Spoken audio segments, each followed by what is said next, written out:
12 people injured during turbulence on Qatar Airways flight.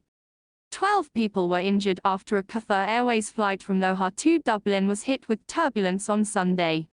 The flight, which landed in Dublin shortly before 1 p.m. local time, was met by emergency services, including airport police and the fire and rescue department.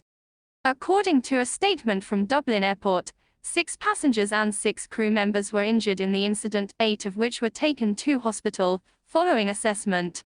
The Qatar Airways flight QR017 experienced turbulence while flying over Turkey, the statement said. Dublin Airport said it was assisting passengers and staff and that operations were unaffected.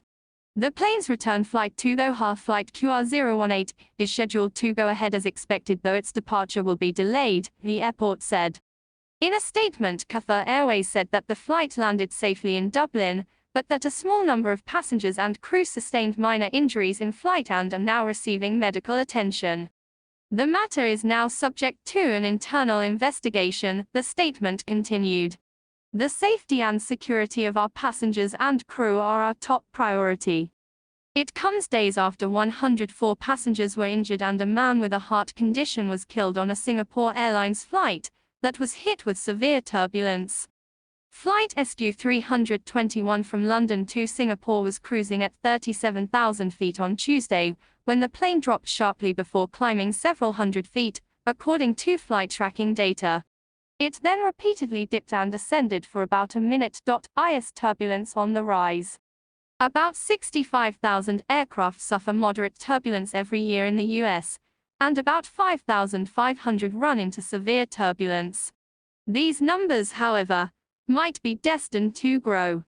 Paul Williams, a professor of atmospheric science at the University of Reading in the United Kingdom, said in 2022 that he believes climate change is modifying turbulence. We ran some computer simulations and found that severe turbulence could double or triple in the coming decades, Williams said. The findings, which were later confirmed by observations, highlight a type of turbulence called clear air turbulence, which isn't connected to any visual clues such as storms or clouds. Unlike regular turbulence, it hits suddenly and is hard to avoid. Singapore Airlines has previously said its flight encountered sudden turbulence. A spokesperson said Sunday that its investigations are ongoing. An earlier CNN analysis of satellite data found the flight entered an area where thunderstorms were developing, which can produce turbulence. It is not yet known what kind of turbulence the Qatar Airways plane experienced.